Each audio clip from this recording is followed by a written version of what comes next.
তো ওটা আমাদের হচ্ছে 1 নং ওয়ার্ডে বাড়ি, ওদের হচ্ছে 2 নং ওয়ার্ডে। তো ভাই আমি ওর কাছ থেকে কিছুদিন আগে এই ঘটনাটা জানছি। ঘটনাটা হচ্ছে ওর একদিন দুপুর বেলায় ও বাড়ি থেকে আসতেছে, তো আসার সময় দেখছে যে ওদের বাড়ির পাশে একটা মানুষ মারা গেছে, ওখানে কবর দেওয়া হয়েছে রাস্তার পাশে। তো আর মনে তেমন কিছু নেই, চলে আসছে ভাইয়া। ও রাতের বেলা যখন আমরা প্রায় সময় রাতে ভাইয়া বাজারে আড্ডা দিই অনেক রাত পর্যন্ত। তো সেক্ষেত্রে রাসেল ভাই ওই একদিন যেদিন ঘটনাটা হয় সেদিন রাত 2টা-2:30টার সময় ও বাড়িতে গেছে। তো যাওয়ার সময় ওদের দুপুরে আসার সময় তো দেখছে যে ওখানে কবরস্থান, ওর আর মাথায় এত কিছু নাই। সে কবরস্থানে একটু আগে হঠাৎ ওর মনে হয়েছে যে এখানে তো আজকে একজন মানুষ কবর দিছে, তো নিজে নিজেই খুব ভয় পাইছে। ভয় পাওয়ার পরে ওর পাশে একটা ফ্রেন্ডের বাসা ছিল, ওই ফ্রেন্ডের নাম ধরে ডাকছে, ও আসছে, আসে ওরে বলছে যে কি হয়েছে, বলছে যে এইভাবে আমি ভয় পাইছি, ভয় পাওয়ার তোরে ডাকছেন। তো ওই ফ্রেন্ড গিয়ে ওরে বাসায় দিয়ে আসছে। আর ও প্রতিদিনের মতো খাওয়া দাওয়া করে ঘুমাইছে। ঘুমানোর পরেও কিছুক্ষণ পরে ঘুমের মধ্যে স্বপ্নে দেখছে যে সিলের মতো অনেক বড় আকার একটা পাখি সরে কামড় মারতেছে। পরে তখন ঘুম ভেঙে দেয়। ঘুম ভেঙে যাওয়ার পরে আবার শুয়ে গেছে দোয়াটার উপরে। এরপরে পরের দিন সে আবার বাজার আসছে, বাজার এসে আবার বাড়িতে ওই রাতে একটু আগেই গেছে।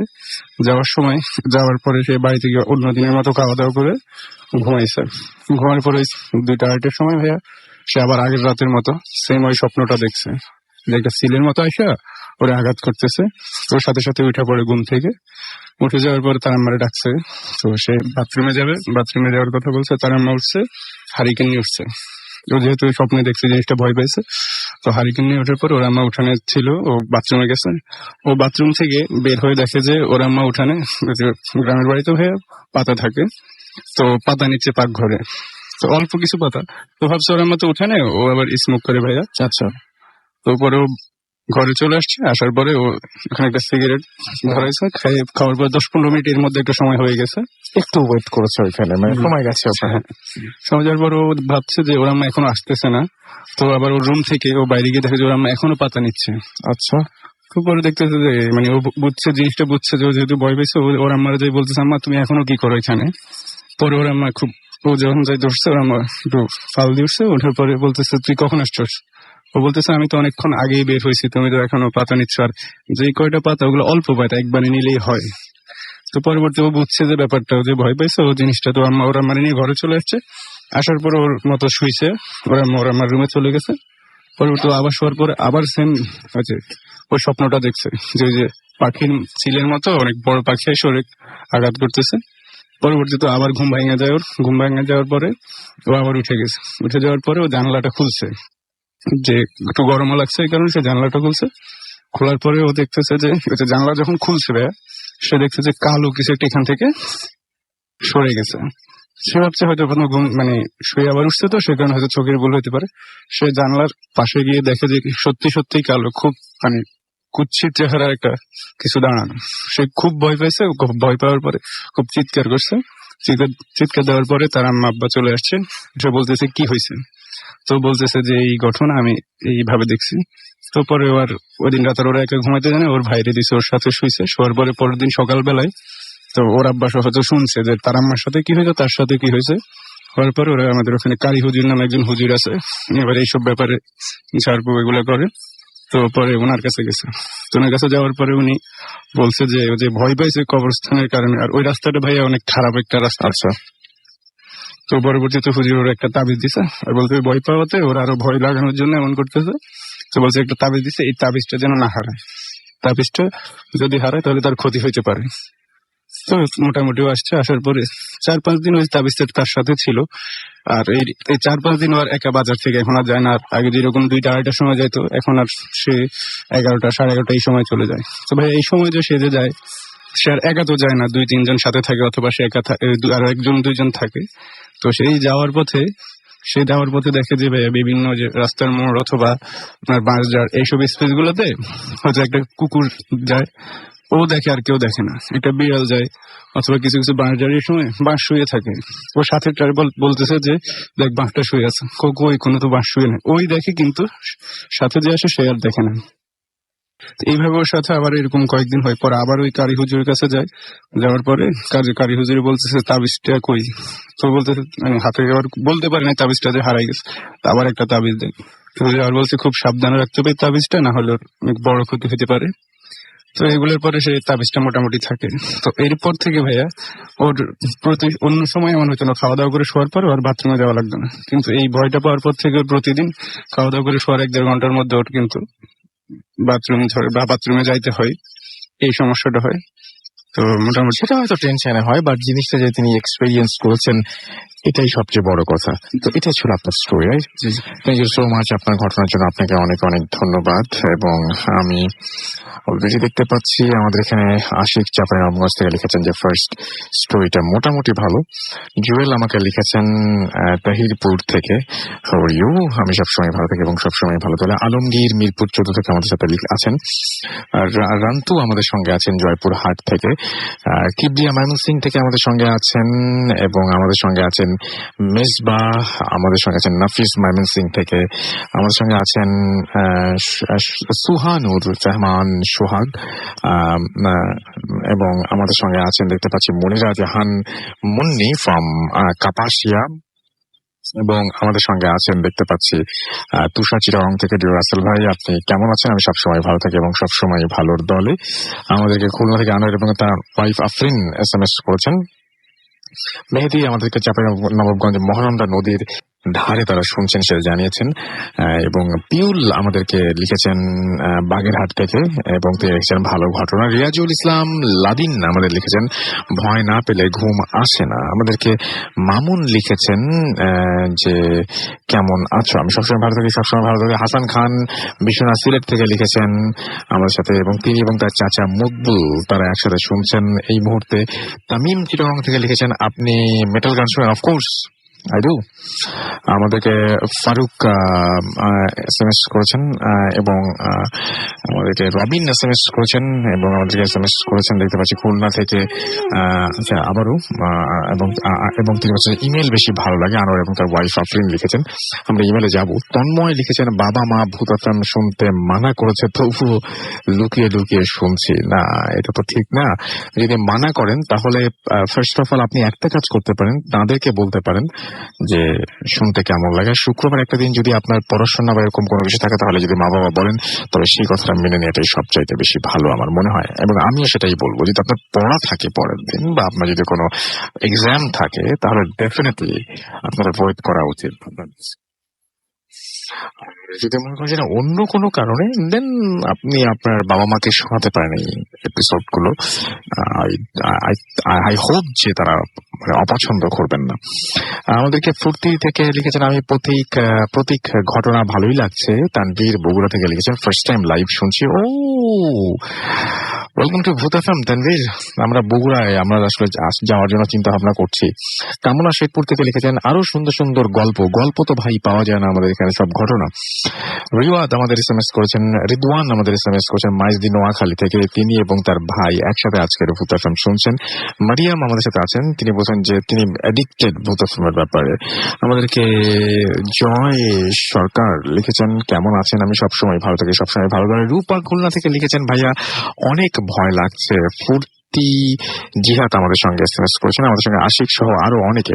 আপনি যদি SMS করতে চান মোবাইলের মেসেজ অপশনে গিয়ে টাইপ করুন ফুর্তি FORT ফুর্তি স্পেস আপনার নাম স্পেস আপনার মেসেজ পাঠিয়ে দিন 9840 নাম্বারে। আর আমাদের ইমেল করতে চাইলে আমাদের ইমেল অ্যাড্রেস হচ্ছে bhutfm@radio40.fm which is BHWTFM@radioFORT.fm। তার নাম, ঠিকানা এবং ফোন নাম্বার সহ আপনার জীবনে ঘটে যাওয়া সে ঘটনা লিখে পাঠিয়ে দিন আমাদের কাছে।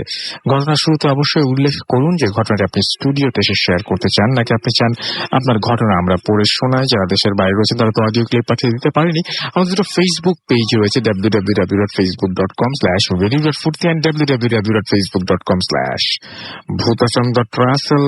এই দুটো পেজে গিয়ে আপনি চাইলে ভিজিট করতে পারেন, দেখতে পারেন আমাদের আজকে অতিথি কারা, এবং আপনি আপনাদের মূল্যবান মতামত শেয়ার করতে পারেন কিন্তু এখানে।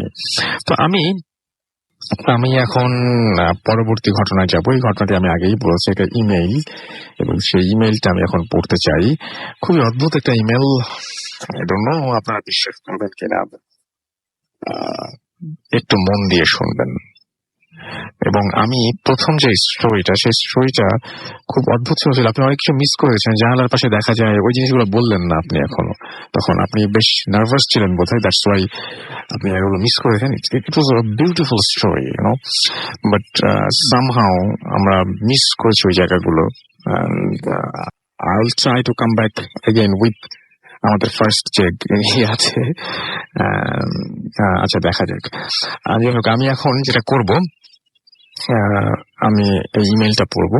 হ্যালো রাসেল ভাইয়া, আমার নাম নুসরাত, আমার বাসা রাজশাহীতে। আমি আপনাদের সাথে এখন একটা স্টোরি শেয়ার করব। স্টোরিটা আমার ফ্রেন্ড সাদিকাকে নিয়ে। সাদিকার ছোটবেলা থেকে ইচ্ছা ছিল যে ও মেডিকেলে হার্ডওয়ার্কিং এ, মেডিকেল কলেজে ট্যালেন্ট হওয়ায়, আচ্ছা, তার মানে ওনার মেডিকেল কলেজে পড়ার ইচ্ছা ছিল এবং উনি যেহেতু অনেক প্রচুর হার্ডওয়ার্ক করেছেন এবং অনেক ট্যালেন্টেড ছিলেন, দ্যাটস ওয়াই ওনার মেডিকেলে উনি চান্স পেয়ে যান। বিশেষ কিছু কারণে আমি মেডিকেলের নামটা বলতে পারছি না। এনিওয়ে, সাদিকা যেদিন ফার্স্ট মেডিকেল কলেজ ক্যাম্পাসে যায়, সেদিন ও একটা ছেলের সাথে পরিচিত হয়। ছেলেটাও ওই মেডিকেলের সিনিয়র স্টুডেন্ট ছিল।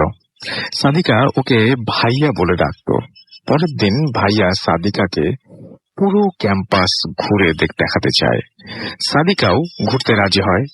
ঘুরতে ঘুরতে ভাইয়া সাদিকাকে একটা পুকুরের সামনে দাঁড়াতে বলে। এই পুকুরটা আমার খুব পরিচিত এবং খুব মেমোরেবল। আরো বলে যে, আচ্ছা, একটা পুকুরের সামনে দাঁড়িয়ে বলে যে এই পুকুরটা আমার খুবই পরিচিত আর খুবই মেমোরেবল একটা জায়গা। আরো বলে যে আমাকে কোথাও খুঁজে না পেলে এই পুকুর পাড়ে থেকে আসবে, এবং পুকুরটা ছিল মেডিকেল কলেজের ব্যাক সাইডে, পোস্টমর্টম বিল্ডিং এর সাইডে। সেদিন ঘুরে সাদিকা হোস্টেলে চলে যায়। এই কয়েকদিন ভাইয়ার সাথে সাদিকার বেশ ভালো ফ্রেন্ডশিপ হয়ে যায়। ভাইয়া সাদিকাকে কখনো ফোন দিত না। খুব দরকার হলে ভাইয়া ক্যাম্পাসের কেয়ারটেকারকে দিয়ে লেটার পাঠাতো। একদিন রাতে কেয়ারটেকার এসে একটা লেটার দিয়ে যায়। লেটারটাতে সাদিকাকে 11টা থেকে 11:30 এই টাইমে পুকুর পাড়ে আসতে বলে। সাদিকা ভাবতে থাকে যে এত রাতে হোস্টেল থেকে বের হতে কেউ দিবে না। এমন সময় আর একটা লেটার আসে, তাতে লেখা ছিল, তুমি বের হয়ে আসো, কেউ কিচ্ছু বলবে না। সাদিকা কিছু না ভেবেই হোস্টেল থেকে বের হয়ে আসে। সত্যি সেদিন কেউ তাকে বের হওয়ার জন্য কিচ্ছু বলেনি। সাদিকা পুকুরের দিকে হাঁটতে থাকে। পুকুর পাড়ে এসে দেখে ওখানে কেউ নেই। প্লেসটা বেশ নির্জন থাকায় সাদিকা একটু ভয় পায়। এমন সময় পোস্টমর্টম বিল্ডিং থেকে একটা মানুষ বের হয়ে এসে সাদিকাকে দেখে এবং ওর কাছে আসে। ওই মানুষটা সাদিকাকে বলে, তোমার মাথা কি ঠিক আছে? তো কিছু হয়নি। মানুষটাকে বলে, তুমি এখান থেকে তাড়াতাড়ি চলে যাও, প্লেসটা তেমন সুবিধার না। সাদিকা ওখান থেকে রাস্তায় এসে দেখে ওই ভাইয়াটা দাঁড়িয়ে আছে।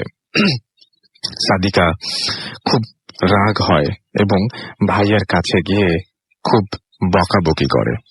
ভাইয়া কোনো কিছু না বলে একটু হাসে আর বলে, আমি জানতাম মানুষটা এখন বিল্ডিং থেকে বের হয়ে আসবে, তাই আমি এই প্লেসটায় দাঁড়িয়েছিলাম। বিকজ আমি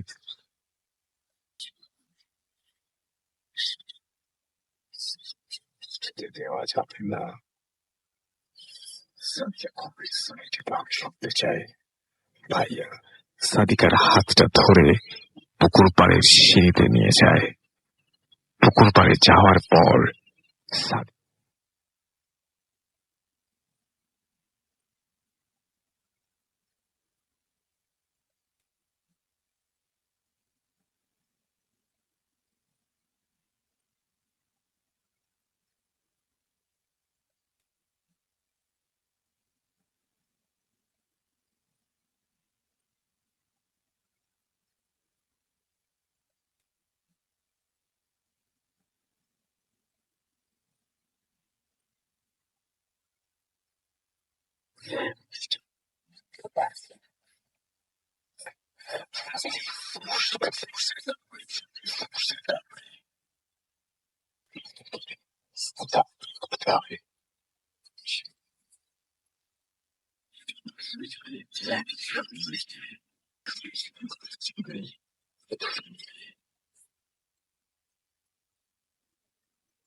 বাইরে ডিনার করতে ডাকে, আমার সাথে কিছু কথা বলবে বলে।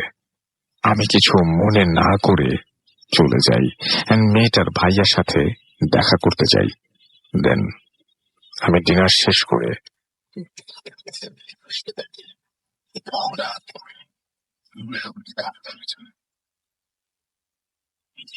পরে এসে যাই।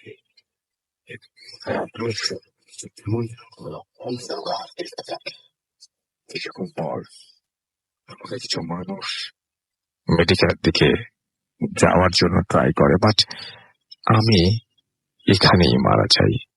আমার বডিটা মর্গে রাখা আছে। 2 দিন পর আমার বডিটাকে পোস্টমর্টম করা হবে। আমি এটা চাই না। তুমি আমার ফ্যামিলিকে বোঝাও এবং আমাকে দাফন করার ব্যবস্থা করো প্লিজ। এইসব কথা শোনার পর সাদিকা এখানেই সেন্সলেস হয়ে যায়। সাদিকাকে সকালে ওর হোস্টেলের সামনে পাওয়া যায়। সেন্স ফেরার পর সাদিকা সব কথা আমাদের সব ফ্রেন্ডদের খুলে বলে। স্টোরিটা সত্যি কিনা জানার জন্য সাদিকা এবং আমরা একটা ডোমকে নিয়ে মর্গে যাই। দেন একটা বডির সামনে গিয়ে আমরা ওর ফেসটা দেখতে চাই।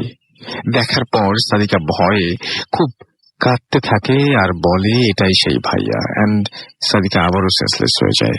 সাদিকা নর্মাল হওয়ার পর আমরা একটা স্যারের হেল্প নিয়ে পোস্টমর্টমের ওই ভাইয়াটার ডকুমেন্ট চেক করি এন্ড পোস্টমর্টমের পরে ক্যান্সেল করা হয় এন্ড ভাইয়াকে দাফন করা হয়। দাফনের কিছুদিন পর সাদিকা ভাইয়াকে নিয়ে একটা স্বপ্ন দেখে এন্ড সাদিকা স্ট্রোক করে। সাদিকা এখন মানসিক পেশেন্ট। ও 1 বছর আগে থেকে ডক্টরের অবজারভেশনে আছে। এটাই ছিল সাদিকাকে নিয়ে আমার স্টোরি। ভালো লাগলে পড়ে শোনাবেন। আমি জানি না স্টোরিটা কতটা সত্যি কতটা মিথ্যা, বাট স্টোরিটা খুব অদ্ভুত এবং স্টোরিটার কিছু কিছু ব্যাপার আছে। আমি মাঝে মাঝে ভাবি এই জিনিসটা যে হঠাৎ করে থাকে না যে একটা শব্দ আমরা শুনি, তারপরে সেই শব্দ হারিয়ে যায়।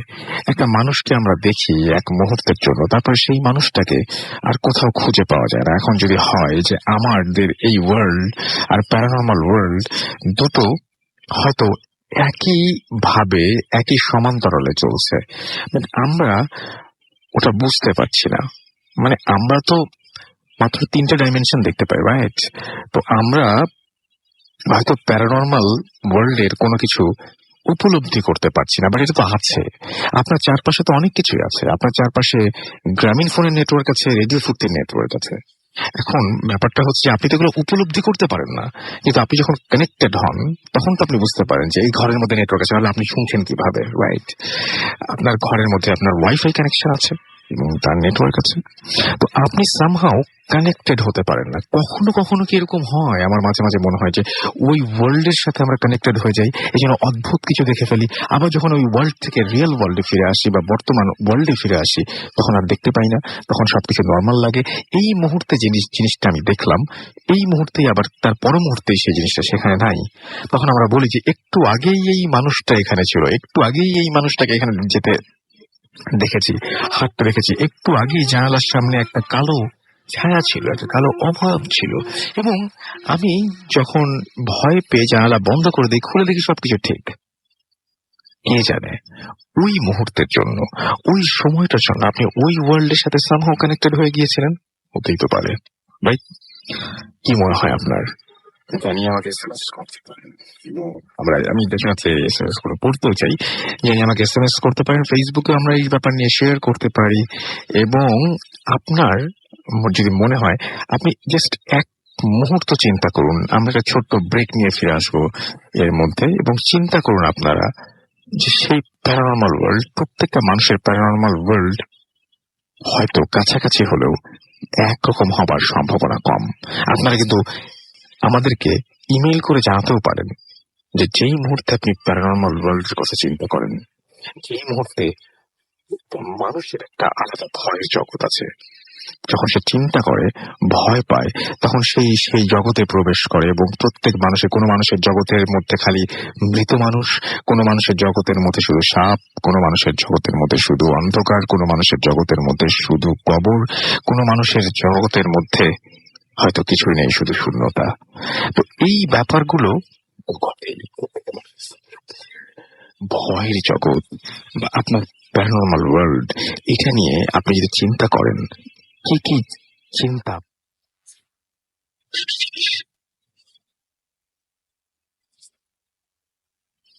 এবং এই ঘটনাটা কেমন লাগলো সেটাও জানাবেন। আমরা ফিরে আসছি একটা ছোট্ট বিরতির পরে। স্টেডিয়াম রেডিও করতে FM, the night comes up.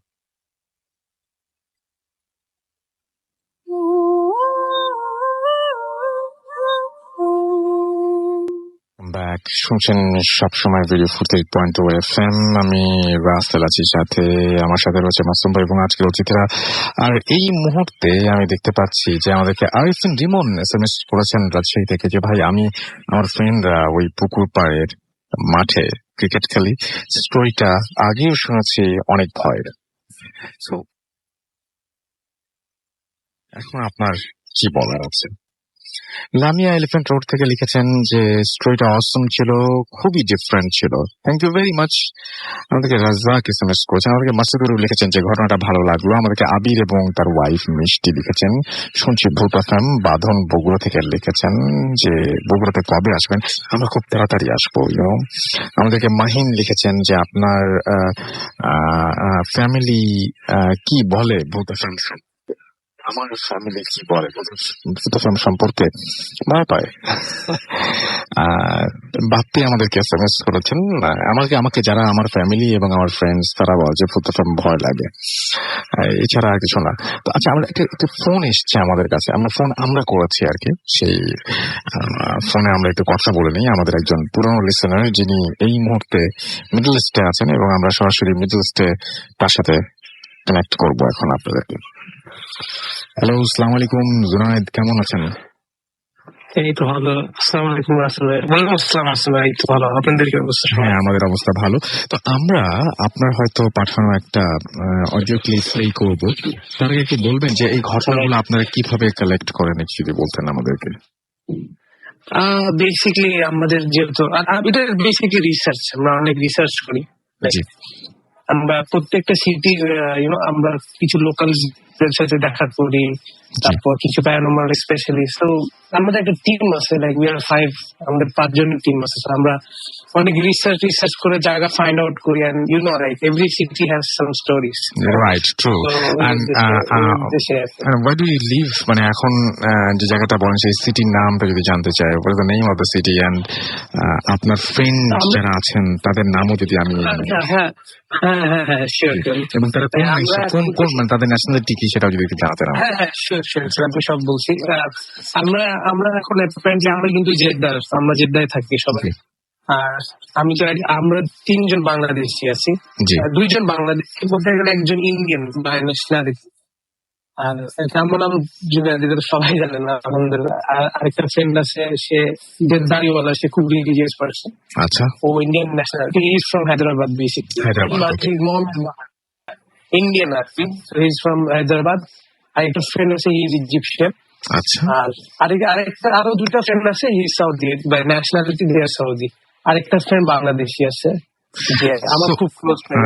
So we are very hopeful যে আপনার ফ্রেন্ডরা যেহেতু বিভিন্ন দেশের, সুতরাং বিভিন্ন দেশের বিভিন্ন রকমের মানে ডিফারেন্ট টাইপ অফ স্টোরিজ আমরা পাবো আপনার কাছে ভেরি সুন। ইনফ্যাক্ট আমি আরেকটা জিনিস বলতে চাচ্ছি, দ্যাট নেক্সট উইক আমরা ইজিপ্ট ফ্লাই করতেছি। আচ্ছা, আমরা কায়রো যাবো। তো আমরা ওখানে 3টা লোকেশন সিলেক্ট করে রাখছি। So I hope recent upcoming Times আমরা শিওর, যদি বাকি আমাদের টিম মেম্বার যদি ইচ্ছা হয়, then I'll try to bring them as well. and we can share. Next time, inshallah, next 2 weeks for inshallah, we can everything alive with the problem. ইনশাআল্লাহ, would love to talk to them. Thank you very much, Junaid, and wish you all the best. আপনার trip অনেক ভালো হোক এবং আপনি খুব safely আবার ফিরে আসেন. Thank you very much. কথা হবে আপনার সাথে. Alright, that was Junaid from KSA. And আমরা আবারও ফিরে যাব ঘটনায়। আমাদের এখানে যে আমাদের যে প্রথম অতিথি ছিলেন, তিনি তার ঘটনার কিছু অংশ ওই সময় মিস করেছিলেন। আপনি একটু বলেন তো, তারপরে ওই যে আপনার ঘটনাটা ঘটলো, ওই যে ছেলেটার কথা বলছেন কবর দেখে আসার পরে, তারপরে ওনার বাসায় ফিরে আসার পরে তো নানা ধরনের প্রবলেম হতো, সেই প্রবলেমগুলো কেমন ধরনের প্রবলেম ছিল? জি ভাইয়া, ওর সমস্যাগুলো হয়তো ওই যে একবার বলছি যে সে প্রথমত হচ্ছে সে রাতে ঘুমানোর পরে ওর বাথরুমে যাওয়ার একটা বারবার বাথরুম এবং বারবার ঘুম ভাঙতো এবং বাথরুমে যেত। আর কি প্রবলেম? ওই জিনিসগুলো দেখতোই। তো সে এরকম স্বপ্নে কি দেখতো আরেকবার বলেন? দেখতো আপনার অনেক সিলের মতো অনেক বড় একটা কালো পাখি এসে আঘাত করতো আর কি, কামড় মারতো। তার মানে চিলের মতন বড় একটা পাখি স্বপ্নে এসে কামড় দিত। এটা কি সে ঘুম থেকে ভাঙার পরে সে ব্যথা অনুভব করতো বা এরকম কোনো কিছু? এরকম কিছু ভাই অবশ্যই আমি তাদের দিকে জানেন না। আচ্ছা, আপনি অবশ্যই এটা মানে জানেন না। দেখেন, আমরা বলি যে গল্প না, এগুলো ঘটনা। উনি কিন্তু বলতে পারতেন এরকমই মানে খুব যেটা বলে দেওয়াটা খুব ইজি ছিল, বাট উনি জানেন না। উনি হ্যাঁ সেটাই। তো এখন আমাকে একটু বলেন তো যে উনি ওই যে আপনি যে মাঝে মাঝে বলেন যে জানালা খুললে উনি কি দেখতেন তারপর থেকে? তো ও জানালা খুলে মানে বলছে যে ঘুমের করে এরকম ঘুম ভাঙছে, যখন সে ভয় পাওয়ার স্বপ্নে দেখার পরে পাখিটা স্বপ্নে দেখার পরে তার ঘুম ভাঙছে। ঘুম ভাঙার পরে সে এরকম মানে অনেক গরম লাগার পর সে জানালাটা খুলছে আর কি। জানালা খোলার পরে সে দেখলো যে কালো একটা কিছু যে ওই জানালার পাশ থেকে সরে গেছে। তো সে প্রথমে ঘুম থেকে উঠার পরে ভাবছে যেটা হয়তো তার চোখের বা মনে একটা ভুল ধারণা হতে পারে। সে জানলাটা খুলে ভালোভাবে জানলার পাশে মুখটা নিয়ে দেখে যে সত্যিই কালো একটা মানে খুব বিভৎস একটা চেহারার কেউ দাঁড়ানো। দেখার পরে সে অনেক ভয় পাইছে। ভয় পাওয়ার পর অনেক চিৎকার করছে। চিৎকার করার কারণে তার মা বাবা চলে আসছে। তো বলছে যে কি সমস্যার কারণে এগুলো হয়েছে। তো পরে তোর মা বাবার সাথে এগুলো বলছে আর কি। Okay, thank you very much. Thank you Rasel ভাই। আরেকটা হচ্ছে যে এই ঘটনা রিলেটেডই মানে মানে ওদের যে চলাচলের রাস্তা, ওখানে ও যখন আমার সাথে এই ঘটনাগুলো শেয়ার করছিল তখন পাশে আরেকটা ছেলে ছিল। ও বলছে ওই রাস্তায় আপনার গরুর বাছুরের আকারে এরকম একটা কিছু আছে। ওখানে ওদের এখানে একটা স্কুল আছে, ঠিক আছে। আমাদের বাজারে আরেকটা ডাক্তার আছে, উনি একদিন রাতের বেলায় ওখানে ওই পশু ডাক্তার আর কি। উনি রাতের বেলায় ওখানে একটা গরুর সমস্যা হওয়ার পরে ওখানে গেছে। তিনি ওই স্কুলের কাছে যখন আসছে ওই হুন্ডা দিয়ে গেছে, ওনার বাইক আছে, ওনার ওই জিনিসটা ওনার একদম বাইকের সামনে পড়ছে। পড়ার কারণে বাইকের আলো হেডলাইট নিভে যাওয়ার পরে উনি ওখানে অনেক ভয় পেয়েছে। ভয় পাওয়ার পরে আবার হঠাৎ কোথায় একটা মানুষ আসার পরে ওনার তখন আবার সেলফ দিয়েছে, বাইক স্টার্ট হয়ে আপনার হেডলাইট জ্বলছে। এই তো ওই রাস্তায় এই ছোট যে বাসের ঘটনা বলছে, এই জিনিসটা অনেকেই দেখছে। আচ্ছা, সেই জিনিসটা আমি অনেক মানে আমি তো এখানে আসবো তখন এই কারণে ওইভাবে জিজ্ঞাসা করি নাই। তো এটা ওই সম্পর্কে আমি একটা অডিও ক্লিপে যাবো এখন, এবং আমরা অডিও ক্লিপের পরে আবারও ফিরে আসবো আপনাদের কাছে। সেই পর্যন্ত আশা করছি আমাদের সঙ্গেই পুরোটা সময় থাকবেন, এবং আমাদের কাছে ডিফারেন্ট এবং বেশ ভালো ভালো কিছু অডিও ক্লিপ রয়েছে। আমরা প্রথম অডিও ক্লিপটি শুনে ফেলি। ইন দ্য মিন টাইম আমাদের SMS করতে ভুলবেন না। মোবাইলের মেসেজ অপশনে টাইপ করুন ফুর্তি, FORT ফুর্তি, স্পেস আপনার নাম, স্পেস আপনার মেসেজ। আমরা ঘটনায় যাই। আমাদের পরবর্তী ঘটনায় লিখেছেন, আসসালামু আলাইকুম রাসেল ভাই, আশা করছি আল্লাহর রহমতে ভালো আছেন। আমি শফিউল ইসলাম শ্রাবণ। তারপরে তিনি তার মোবাইল নাম্বার দিয়েছেন, ভালো লাগলে পড়ে শোনাবেন। চাঁদপুর হাজীগঞ্জ থেকে তিনি লিখেছেন ঘটনাটি। আজ আমি যে অভিজ্ঞতাটা শেয়ার করব সেটা সবার সাথে শেয়ার করতে চাচ্ছি। তা হলো কোনো ঘটনা নয়, আমার সারা জীবনে না ভুলতে পারার মতো একটি ঘটনা। লাস্ট 2014 ঘটনা। রমজানের ঈদ সামনে করে চিটাগং থেকে আমার দেশের বাড়ি রওনা দিলাম। চাঁদপুর জেলার হাজীগঞ্জের 5 গ্রামে গ্রাম আমার ঠিক 28 রমজানে, তখন বর্ষাকাল এবং বর্ষাকালের মাঝামাঝি একটা টাইম। আমি বাস থেকে যখন নামি তখন রাত প্রায় 3টা। ঈদের টাইম, রাস্তায় কোনো কিছু না থাকায়, কোনো কোনো পরিবহন থাকারই কথা, বাট অনেক জোরের বৃষ্টির কারণে রাস্তা একদম শূন্য ছিল, একটা প্রাণীও নেই। আমি আবার বাসে উঠলাম, উঠে মোবাইলে গান শুনতে শুনতে আসছিলাম, যার ফলে মোবাইলটাও অফ, এবং মোবাইলটা কিছুক্ষণের মধ্যে অফ হয়ে গেল। যেখানটায় নামলাম সেখান থেকে আমার বাসায় যেতে মাত্র 3 কিলোমিটারের পথ বাকি। জায়গাটার নাম সেন্দ্রা বাজার। সো আর দাঁড়িয়ে থাকলাম না, পায়ে হেঁটে পথ পাড়ি দিচ্ছিলাম। অনেক অন্ধকার, ঝড় বৃষ্টি, বাট মাঝে মাঝে বিজলিও চমকাচ্ছে। সেই এবং সেই বিজলির আলোতে ভালো করে পথ দেখা যাচ্ছিল। নিজেকে ভয় মুক্ত রাখার জন্য নিজেই নিজেই জোরে জোরে গান গাইতে চাইলাম। সত্যি কথা বলতে কি, একা একা একা হওয়ার কারণে কিছুটা ভয়ও লাগছিল। হঠাৎ করে আমার চোখ যায় একটা বাঁশঝাড়ের মাঝে। জায়গাটার নাম বুড়ির বাড়ি। ওই বাঁশঝাড়ের ভেতরে একটা মালা, অ্যাজ লাইক তসবি, অর্থাৎ লাইক তসবি আমি দেখতে পাই, তসবির মতো, এবং একদম চকচক আলো নিয়ে জ্বলে আছে। জিনিসটা দেখে আমার চোখ একদম বড় চোখ জুড়িয়ে যায়। আবার ভাবলাম, বিজলি চমকানোর জন্য কি আমার ভুল হচ্ছে? পরে কনফার্ম হলাম যে না, এটা বিজলির আলো না। মালাটা এত সুন্দর এবং এত চিকচিক করছিল, তার চকচক করছিল যে যার তার যে কারোরই ইচ্ছে হবে মালাটা ছুঁয়ে দেখতে। আমারও ইচ্ছে হলো। আমি মালাটা নেয়ার এবং মালাটা সাহস করে মালাটা নেয়ার জন্য হাত বাড়ালাম। বিশ্বাস করুন, বাঁশঝাড়টা রাস্তার উপরে, এবং আমি খুব চেষ্টা করছিলাম মালাটাকে ধরবার জন্য, কিন্তু কোনোভাবেই সেটা হাতে আসছিল না। এভাবে প্রায় 5 মিনিট চলে যায়। একটা সময় দেখলাম মালাটা অনেকটা আমার হাতের নাগালে চলে এসেছে, আমি নিতে পারছি। আল্লাহর অশেষ রহমতে আমি হঠাৎ করে অনুভব করলাম যে আমার পায়ে পানির ঢেউ লাগছে, পানির সাথে কচুরিপানা।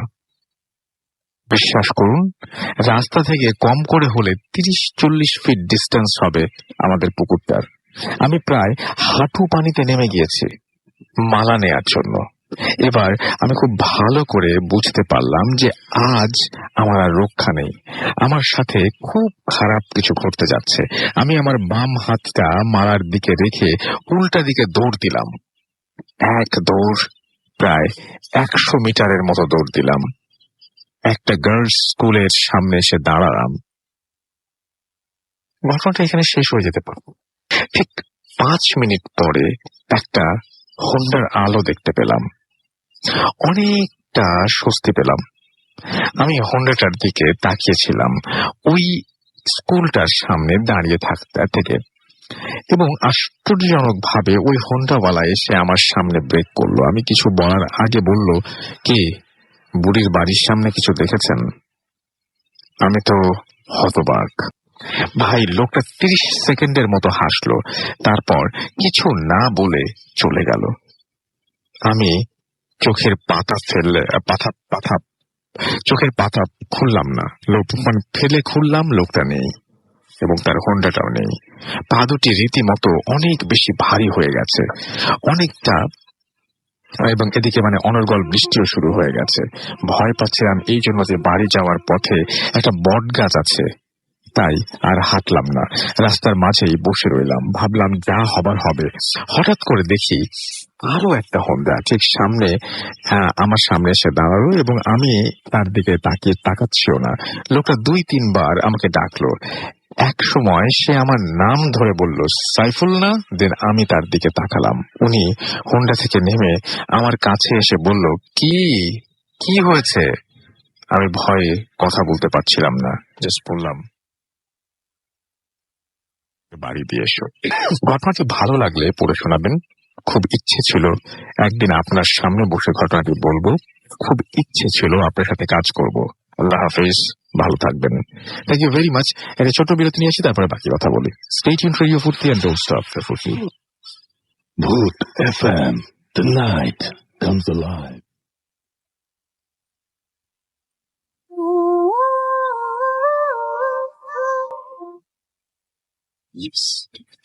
লাইভ উইথ গ্রামীণ ফোন শুনছেন সবসময় রেডিও ফুর্তি .2 FM। আমি রাসেল আছি, সাথে আমার সাথে রয়েছে মাসুম ভাই এবং আজকের অতিথি আপনাদের সবাইকে আরো একবার স্বাগত জানাচ্ছি। হরিয়ানা ইন্ডিয়া থেকে আলামিন রকি আমাদের সঙ্গে আছেন, অ্যাপের ছবি আপ করেছেন, অ্যাপ দিয়ে শুনছেন তিনি। থ্যাংক ইউ ভেরি মাচ আমাদের সঙ্গে থাকার জন্য। আমাদের সাথে আছেন সিফাত এবং কি বলছেন অডিও ক্লিপটা ভালো ছিল। নয়ন খান আমাদের লিখছেন যে ভূত ফিল্মের সাথে আছি, অনেক ভালো লাগছে, রেডিও ফুর্তি পেজ থেকে পড়ছে কিন্তু। আমাদের সঙ্গে আছেন মাহবুবুর রহমান রাসেল, নিকুঞ্জ 2 থেকে তিনি আমাদের সাথে আছেন এবং শুনছেন আমাদেরকে, এবং তিনি একটা আমাদের যে অরিজিনাল যে পেজ সেই পেজের একটা ছবি তিনি এখানে পোস্ট করেছেন। Thank you very much. অসমাপ্ত বৃত্ত আমাদের সঙ্গে আছেন এবং অনেকদিন পর তিনি লাইভ শুনছেন, ওয়েলকাম ব্যাক, এবং আশা করছি এখন থেকে রেগুলার আপনাকে পাবো। আয়ান পল আমাদের লিখছেন যে খুব ভয় করছে, অচেনা সেই আমি লাইট অফ করে একা একা ভূত এফএম শুনছেন, তেমন তার কাছে ভয় করছে না। আমাদের সাথে SN ইসলাম লিখেছেন যে স্টোরিটা চরম। রোকন খন্দকার আমাদের সাথে লিখেছেন ভাইয়া অনেকদিন পর শুনছি, হেভি লাগছে, থ্যাংক ইউ সো মাচ। আমাদের সাথে মাহাদির কাদের লিখেছেন যে খুব ভয়। আমাদের সঙ্গে নাফিউর রহমান খান লিখেছেন রাসেল ভাই মৌলভী বাজার কবে আসবেন? সিলেটে যেতে পারলাম না এখন, আমাদের ওইদিকে সব দিকে যাওয়ার, মৌলভী বাজার কাছাকাছি, খুব কাছাকাছি শ্রীমঙ্গল, সব জায়গাতে যেতে চাই আসলে। এবং আপনারা ওইদিকে ঘটনা যত বেশি পাঠাবেন তত বেশি কিন্তু আমাদের যাবার সম্ভাবনা বাড়বে। যে জায়গার ঘটনা আমরা বেশি পাবো সেই জায়গাতে আমরা যাবো ইনশাল্লাহ। আমাদের সঙ্গে আছেন দেখতে পাচ্ছি মিতাব আহমেদ মিতাব, এবং তিনি বলছেন যে আচ্ছা ভৌতিক ঘটনা বা ভৌতিক কাহিনী শুনলে অনেক কিছু দেখি, সেই পসিবিলিটি তো আছেই। ফারহান তামজিদ আমাদের সঙ্গে আছেন দেখতে পাচ্ছি রাশিদুল হাসান রায়হান, এবং তিনি বলছেন আমি একটা শুনছি রুমমেটরা বাড়ি গেছে। ও চমৎকার, আপনি তো এনজয় করছেন পুরোটা মুহূর্ত। আমাদের সঙ্গে জাভেদ আছেন, তিনি লিখেছেন যে ভেরি গুড রাসেল ভাই, thank you very much. Zahirul Emon আমাদের সঙ্গে আছেন এবং তিনি বলেন মেসেজ পড়েন না কেন ভাই, এই যে টাইম পেতাম এখন পড়ছি। সাথী আছেন আমাদের সঙ্গে এবং তিনি বলছেন যে আমি এটা বুঝি নাই, আমাদের মেহেরচণ্ডী, আচ্ছা মেহেরচণ্ডী থেকে তিনি শুনেন, রাজশাহীর মেহেরচণ্ডী থেকে শুনছেন। ওকে, বুঝতে পেরেছি এখন, থ্যাংক ইউ ভেরি মাচ আমাদের সঙ্গে থাকার জন্য। তো আমাদের যে আমার যে পেজটা রয়েছে সেই পেজেও আছে দেখতে পাচ্ছি সঞ্জিদা আক্তার শর্মী আমাদের লিখেছেন যে একটা শুনছি, একটু ভয় লাগছে। জান্নাত ইসলাম লিখেছেন অনেক ভয়ঙ্কর স্টোরি। আমাদের সঙ্গে রিজন খান আছেন, খুব ভয় লাগছে। শাকিল আমাদের সঙ্গে আছেন কক্সবাজার থেকে, অডিও ক্লিপটার প্রশংসা করেছেন। এছাড়াও খোলা জানালা আমাদের সঙ্গে আছেন। আমাদের সঙ্গে রয়েছে দেখতে পাচ্ছি চট্টগ্রাম থেকে তহুরা বাড়ি, এবং টাঙ্গাইল থেকে তিনি শুনছেন, এবং কাল এইচএসসি এক্সাম শেষ হচ্ছে, ইনশাল্লাহ অঙ্ক করছি অ্যান্ড এনজয় করছি ভূত ফিল্মের সাথে। ও থ্যাংক ইউ ভেরি মাচ আমাদের সঙ্গে থাকার জন্য। তবে যদি বেশি ঝামেলা মনে হয় তাহলে অবশ্যই শুনবেন না। বশির আহমেদ আমাদের সঙ্গে আছেন সাউথ আফ্রিকা থেকে, তিনি বলছেন আমি জানি না আমার এটা পড়ছেন কিনা, কারণ আমি প্রবাসে আর আমার সময় জানেন তো, বাসায় গেলে ডাউনলোড করে শুনবো না। ডাউনলোড করে শুনবেন না, আমাদের অ্যাপ আছে, অ্যাপ দিয়ে আপনি ডিরেক্টলি শুনবেন। অ্যান্ড সেই জন্য তাহলে আপনি আপনাকে আমরা ফোনে কানেক্ট করতে পারবো, আপনি আমাদের নাম্বার শেয়ার করবেন, আপনার নাম্বার আমরা সরাসরি কল করবো সাউথ আফ্রিকায়, আপনার সাথে কথা বলবো। আমাদের তো আর কোনো ধরনের কোনো এই সমস্ত ব্যাপার স্যাপার নাই, আমরা সবকিছু ওপেন। সো আমরা কল করতেই পারি, আপনার সাথে লাইভ কথা বলতে পারি। আপনারা আমাদের সঙ্গে কানেক্টেড থাকবেন অলওয়েজ, আশা করবো। আমি দেখতে পাচ্ছি যে আমাদের সঙ্গে দেখতে পাচ্ছি যে আজ ফার্স্ট টাইম শুনছেন রবিউল হাসান, এছাড়া আমাদের সঙ্গে আছেন দেখতে পাচ্ছি নিহান মিজ, এছাড়া আমাদের সঙ্গে আছেন আশিকুজ্জামান রনি সহ আরো অনেকে। তো আপনারা যারা আমাদের সঙ্গে আছেন, থ্যাংক ইউ ভেরি মাচ আমাদের সঙ্গে থাকার জন্য। অ্যান্ড আমরা কিন্তু আরো 2-1জনকে কানেক্ট করার চেষ্টা করছি, যারা স্পেশালি যারা দেশের বাইরে রয়েছেন তাদেরকে। দেখা যাক, আমরা কিছুক্ষণের মধ্যে কানেক্ট করে ফেলবো। আপাতত আমরা ঘটনায় চলে যাব। আমাদের পরবর্তী স্টোরি আছে আমাদের আরো একজন লিসেনার, তার কাছ থেকে শুনবো। আপনার নামটা প্লিজ একটু বলবেন, তারপর আপনি কোথা থেকে এসেছেন, তারপর আপনার ঘটনায় যাবো আমরা। আসসালামু আলাইকুম রাসেল ভাইয়া এন্ড মাসুম ভাইয়া and all to my listeners. আমি মোহাম্মদ ইয়াকুব আলী, আমি আসছি মিরপুর 2 নাম্বার থেকে, আমার হোম টাউন সিরাজগঞ্জ। ভাই আমি সরাসরি আমার ঘটনায় চলে যাচ্ছি। ঘটনাটা ঘটছে আমার সাথে 2006 সালে এবং 2011 সালে। যাই হোক, 1999 সালের দিকে যখন আমার বয়স প্রায় 6 কি 7 বছরের মতো, তখন আমি আমার আম্মা, আমার ভাইয়া এবং আমার বড় আপু মিলে আমাদের গ্রামের পাশে একটা গ্রামে যাই একটা প্রবলেমের জন্য, একটা কবিরাজের কাছে। সেখানে যাওয়ার পরে আমার আম্মা সেই কবিরাজের কাছ থেকে যে প্রবলেমটা ছিল সেই প্রবলেমটা সলভ করার পরে যখন আমরা বাসায় ব্যাক করতেছি, ঠিক সেই সময় কবিরাজটা হঠাৎ করে আমাকে ডাক দিল, যেদিকে আয়। তো আমি তার কাছে গেলাম, যার পরে সে আবার হাতটা ধরলো, ধরে বসাইলো। বসার পরে আমার আম্মুকে জিজ্ঞেস করতেছে যে এটা কার, এটা কার ছেলে, এটা কে? তখন আম্মা বলতেছে হ্যাঁ আমার ছেলে এটা। তখন ওই কবিরাজটা আম্মুকে বলতেছে তোর ছেলেকে তুই একটু দেখে রাখিস, ঠিক আছে? তোর ছেলের পিছে একটু সমস্যা আছে, আই মিন একটু প্রবলেম হতে পারে, একটু বিপদে পড়তে পারে, এটা একটু দেখে শুনে রাখিস। তো আম্মু জিজ্ঞেস করছে কেন হঠাৎ করে আপনি এরকম কথা বলতেছেন কেন? তখন কবিরাজটা বলতেছে তোর ছেলেকে যে আমি যা বুঝলাম সেটা তুলা রাশি, তো তার পিছনে অনেক রকম সমস্যা আছে। তো আম্মু জিজ্ঞেস করছে কিরকম সমস্যা? তো বলছে এরকম যে তোর ছেলের পিছে এরকম মানে খারাপ কোনো কিছু, ভূত, ঠিক আছে, জিন টিন হাবি জাবি, প্লাস এরকম সাপ পোকামাকড় অনেক কিছু লেগে থাকবে, তো সেগুলো থেকে একটু কেয়ারফুল থাকলেই হবে, ঠিক আছে? যাই হোক, তো আম্মু এটা শোনার পরে আর এরকম বলে দিয়েছে, কবিরাজটা বলে দিচ্ছে যখন ওই তোর ছেলেকে কোথাও যেতে দিবি কখনো একা ছাড়বি না, ঠিক আছে? কারণ একা ছাড়লে একটু প্রবলেমটা হতে পারে, একটু দেখে শুনে রাখবি, চোখে চোখে রাখবি।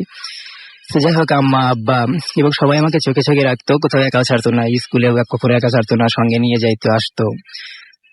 তো যাই হোক, এটা হওয়ার পরে 2006 সালের দিকে আমি যখন ক্লাস 6-এ পড়ি, ঠিক তখন বিকালের দিকে আসরের নামাজের পরে খেলতেছি, আমরা বন্ধুরা মিলে আমাদের বাড়ির পাশে একটা মাঠে খেলতেছি। তো খেলার অবস্থায় হঠাৎ করে আমার আব্বা আমাকে ডাক দিছে, আমাকে নাম ধরে ডাক দিছে যে একটু আসো, তোমার আম্মু তোমাকে ডাকতেছে, একটু বাজারে যেতে হবে, ঠিক আছে? এটা বলে নেই যে আমার আব্বা আমার দুজনে এবার পান খেতে একটু ভালোবাসতো, পান খায়, তো এই পান আর সুপারি নিয়ে আসার জন্য আমাকে বাজারে পাঠাবে। তো যেহেতু খেলতেছি, ছোট ছিলাম, খেলার প্রতি একটা যোগ বেশি ছিল, তো খেলা থেকে আসলে যাইতে মন চাইতেছিল না। তারপরেও বাবা যেহেতু বলছে, অগত্যা সত্যি যেতে হয়েছে। তো বাজারে যাওয়ার জন্য আমাদের দুইটা রাস্তা ছিল, একটা রাস্তা দিয়ে গেলে ওখানে সবাই যাতায়াত করে, রাস্তাটা দিয়ে ওইখান দিয়ে সবাই, আমরা নিজেরাও যাই, বাট যেহেতু খেলা আবার ফিরে এসে খেলতে হবে, আমরা ব্যাটিং এ ছিলাম, তো এই জন্য ভাবতেছি যে শর্টকাট রাস্তাটা দিয়ে গেলে আমরা তাড়াতাড়ি ফিরে আসতে পারবো এবং আবার খেলতে পারবো। তো আমাদের বাড়ির পাশ দিয়ে একটা শর্টকাট রাস্তা আছে, ওই রাস্তা দিয়ে বাজারে যেতে হাইস্ট 5 মিনিট টাইম লাগে। তো রাস্তাটা আবার মানে খুব বেশি ভালো ছিল না, আর তার রাস্তার চারপাশে ঝোপঝাড়, ঠিক কচু ক্ষেত, তারপর হচ্ছে গিয়ে আপনার এটা পরিত্যক্ত ডোবা রয়েছে যেখানে কেউ কোনো কাজও করে না, এটা কচুরি পানা দিয়ে, কচুরি দিয়ে একদম ভরপুর। তো আমরা সেই রাস্তা দিয়ে আমি আর আমার দুইটা ফ্রেন্ড, হ্যাঁ, শিবলি এবং নাহিদ, আমরা যাচ্ছিলাম। তো বাজারে গিয়েছি, বাজার থেকে ওইগুলা কিনে নিয়ে আমরা আসতেছি। ঠিক মাগরিবের আজান হবে এই একটু আগ মুহূর্ত আর কি, মানে মাগরিবের প্রায় কাছাকাছি হয়ে গেছে, চারদিকে অন্ধকার একটু একটু নেমে আসতেছে। ঠিক এই সময় আমরা ওই পুকুর পাড়ে ওইখান দিয়ে আমরা আসতেছি। তো আস্তে আস্তে হঠাৎ করে আমি দেখতেছি যে ওই পুকুর পাড়টার একদম শেষ প্রান্তেও নয়, পুকুর পাড়টার একদম মাঝখানেও নয়, শেষের দিকে আর কি, একটা মহিলা একটা ছোট বাচ্চাকে কোলে নিয়ে কান্না করতেছে আর হাতের ইশারা দিয়ে আমাকে ডাকতেছে। তো আমি তো সেটা দেখে একদম ঠান্ডা হয়ে আমি দাঁড়ায় আছি এবং তার দিকে তাকাই আছি অপলক দৃষ্টিতে, বাট কিছু বলতে পারতেছি না। তো আমার যে দুটা ফ্রেন্ড ছিল ওরা আমাকে রেখে একটু সামনের দিকে আগায় গেছে, বাট হঠাৎ করে যখন তারা দেখতেছে কি ব্যাপার, আমি নাই তাদের সাথে, তো তার পিছনে তাকায় দেখে আমি পুকুরের দিকে, ওই ডোবার দিকে মানে এক দৃষ্টিতে, অপলক দৃষ্টিতে তাকায় আছি, কি যেন দেখতেছি। বাট আশ্চর্যের ব্যাপার হলো আমি দেখতেছি কিন্তু ওরা দুজনে একজনও দেখতেছে না। তো আমাকে এসে ওরা এরকম ধাক্কা দিয়ে বলতেছি কি ব্যাপার আলী, তুই এখানে দাঁড়ায় আছিস, কি বাসায় যাবি না? পরে আমি ওদের কি বলতেছি, দেখ তো ওই পুকুরে যে মহিলাটা একটা বাচ্চা কিনে দাঁড়ায় আছে, হ্যাঁ, ওকে কি মানে তোরা কেউ চিনিস? ঠিক আছে, কারণ এরা যদি আমাদের মহল্লা, আমাদের এলাকার যদি কেউ হয় তাহলে আমরা চিনবো। এখন ওরা বলতেছে যে আলী তুই কি আমাদের সাথে মজা করতেছিস? কারণ ওদেরকে মাঝে মাঝে আমি একটু ভয় টয় দেখাইতাম, ঠিক আছে, একটা ভয় দেখানোর আমার একটা অভ্যাস ছিল। তো বলেছে আমার সাথে কি মজা করতেছিস, এই সন্ধ্যার সময় ভাবতেছি যে এরকম কথা বললে আমরা ভয় পাবো, সেই জন্য বলতেছিস না? তো আমি ওদেরকে কোনোভাবেই বিশ্বাস করাইতে পারতেছি না যে হ্যাঁ আমি আসলেই দেখতেছি, বাট তোরা দেখার চেষ্টা কর, তোরা দেখতে পারবি। কিন্তু আসলে ওরা কেউ দেখতেছিল না, বাট আমি তো দেখতেছি। কিন্তু যেহেতু ওরা দুজন দেখতেছে না, আমি দেখতেছি, তো আমার কথা তাদের কাছে কোনো মূল্য নাই, যার কারণে আমাকে টেনে বাড়ির দিকে নিয়ে যাচ্ছিল। আমাদের বাড়ি পাওয়ার ঠিক 20 থেকে 25 মিটার ডিস্টেন্স হবে। ঠিক এই সময় আমরা তিনজন যাইতেছি, হঠাৎ করে পিছন থেকে আমাকে একটা টোকা দিছে। তো আমি পিছনের দিকে যখন তাকাইছি, তাকানোর পরপরই দেখি ওই মহিলাটাই যে পুকুরে দাঁড়ায় ছিল তার বাচ্চাকে নিয়ে আমার সামনে এসে, আমি যখন ঘুরে তাকাইছি তখন আমাকে বলতেছে, তোকে আমি হাত ধরে সাথে ডাকলাম আমাকে পানি দেওয়ার জন্য, তুই আমাকে পানি দিলি না কেন? এই বলেই তার দুইটা হাত দিয়ে আমার গলা চেপে ধরছে। যখন গলাটা চেপে ধরছে আমি এতটাই ভয় পাইছি যে আমি এখন যে চিৎকার দেবো, ওদেরকে ডাকবো, বাট আমার গলা থেকে কোনো সাউন্ড বের হইতেছে না, বাট আমি বুঝতেছি আমার নিঃশ্বাস বন্ধ হয়ে যাচ্ছে। আবার এখানে যে আমি ওকে যে ধাক্কা দেবো প্লাস ওর হাতটা আমি টেনে ছাড়াই দেবো, কিন্তু ওর হাতটা এরকম ছিল যে এই আলোর মতো, যেরকম আলোকে দেখা যায় বাট স্পর্শ করা যায় না। আমি যখন হাতটা ছাড়াইতে নেই আমার হাতটা দুই পাশে চলে যায়, বাট ওকে আমি স্পর্শ করতে পারি না। আমি অনেক ছোটার চেষ্টা করি, এক পর্যায়ে দেখা যাচ্ছে আমি আমার সেন্সটা হারাই। যখন আমার সেন্সটা ফিরে পাই তখন আমি দেখি আমি আমার রুমে আমার বিছানায় শুয়ে আছি, পাশে আমার আম্মা বসে কান্না করতেছে। যাই হোক, আমার যখন সেন্সটা ফিরে আসে তখন আম্মা জিজ্ঞেস করে যে বাবা তোর কি হয়েছিল, তোকে শিবলিন নাহিদ এরকম সেন্সলেস বা অজ্ঞান অবস্থায় বাসায় নিয়ে আসছে, তোর কি হয়েছিল, শরীর খারাপ? আমি তখন বলছি যে না মা, আমার তো শরীর খারাপ না। যাই হোক, আমার সাথে যা যা ঘটছিল, পুকুরে আমি কি দেখছি, তারপরে আমাকে পিছন থেকে টোকা দিয়ে কে কি জিজ্ঞেস করছে, যখন আমি এইগুলা বলছি, হ্যাঁ এগুলা বলার পরে এখন আম্মা মানে এটা শুনলো। আমার পাশে আমার বাবা দাঁড়ানো ছিল, সে তো আমার উপরে অনেক রাগ, ঠিক আছে, কারণ সে তো কখনো আমাকে একা ছাড়তো না, ঠিক আছে। প্লাস এই সন্ধ্যার দিকে ওইটা খারাপ জায়গা, ওইখান দিয়ে আসলে মূলত কেউ যাতায়াত করে না, আমরা কেন গেলাম এটার জন্য। আমি তো কিছুক্ষণ আগে অজ্ঞান অবস্থায় ছিলাম, আমার শরীরটা ভালো আছে কি না আছে সেটা দেখার বিষয় না, আমার বাবা আমাকে মারার মতো একটা সিচুয়েশন ক্রিয়েট করছে। যাই হোক, বাবা চলে গেল, তখন আমি আমার আম্মুকে জিজ্ঞেস করলাম যে আচ্ছা আম্মা, এই ঘটনাটা এখানে ঘটলো, এটার কারণটা কি? যাই হোক, আম্মা বলতেছে যে ওই যে পুকুরটা দেখছিস, পুকুরটা ভালো না, এটা নিয়ে অনেক হিস্টোরি আছে। যেমন 1971 সালে যখন মুক্তিযুদ্ধ হয়েছে, হ্যাঁ ওই সময় যে সমস্ত এলাকার মানুষগুলাকে মারা হয়েছে, সেই মানুষগুলাকে ওই পুকুরে কি করা হয়েছে, ফেলে দেওয়া হয়েছে এবং তাদেরকে ওইখানে মানে এরকম পুঁতে ফেলা হয়েছে। আর ওই মহিলাটাকে যে দেখছিস, ওই মহিলাটা অনেকের চোখেই পড়ছে, ঠিক আছে, তোর চোখে শুধু পড়ছে তা নয়, ওই মহিলাটা ছিল ওই আমাদের ওই এলাকারই একটা মহিলা।